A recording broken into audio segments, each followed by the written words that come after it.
আসসালামু আলাইকুম। সবাই কেমন আছেন? আশা করি সবাই ভালো আছেন। আলহামদুলিল্লাহ আমিও ভালো আছি। সার্বিয়াতে যারা এখন যাচ্ছেন তাদের জন্য একটি ছোট গাইডলাইন বলি। মনে রাখবেন, ভারী শীতের কাপড়, মাইনার জ্যাকেট বাংলাদেশ থেকে নেওয়ার প্রয়োজন নেই। এগুলো সহজেই সার্বিয়া থেকেই কিনতে পারবেন, তবে আর্থিক সাশ্রয়ের কথা চিন্তা করে কিনে নেওয়াটাও খারাপ নয়।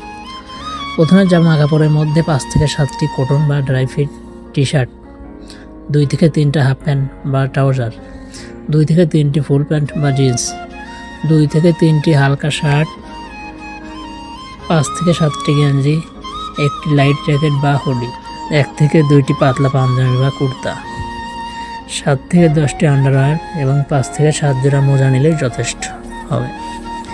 ব্যক্তিগত জিনিসের মধ্যে একটি তোয়ালে, একটি গামছা, টুথব্রাশ, পেস্ট, সাবান, শ্যাম্পু, শেডিং কিট, নেল কাটার, চুলের তেল বা জেল, চিরুনি এবং ছোট আয়নার সঙ্গে রাখতে পারেন। জুতার মধ্যে একটি হালকা কেডস বা ক্যাজুয়াল শু, একটি স্যান্ডেল বা স্লিপার, একটি হাইওয়াল চপ্পল রাখলে আপনার প্রয়োজন মিটে যাবে। এছাড়া অতিরিক্ত হিসেবে সানগ্লাস, হেড বা ক্যাপ, মাস্ক অ্যান্ড স্যানিটাইজার, একটি ব্যাকপ্যাক এবং একটি লাগেজ ব্যাগ নেওয়া উচিত।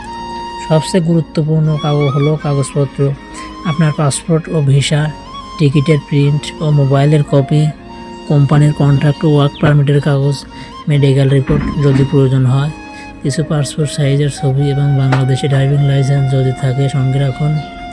ইলেকট্রনিক্সের মধ্যে mobile charger, power bank, headphone এবং ইউরোপিয়ান প্লাগ অ্যাডাপ্টার অবশ্যই নেওয়া উচিত। রান্না করার ইচ্ছা থাকলে মরিচ, হলুদ, ধনে গুঁড়া, গরম মশলা, সামান্য চাল ও ডাল, বড়িসেমাই, চানাচুর এবং চা পাতা নিয়ে যেতে পারেন। আশা করি এই প্রস্তুতিগুলো আপনার যাত্রা আরও সহজ করবে ইনশাআল্লাহ। সবাই পাশে থাকবেন, চ্যানেলটা সাবস্ক্রাইব করে দিবেন।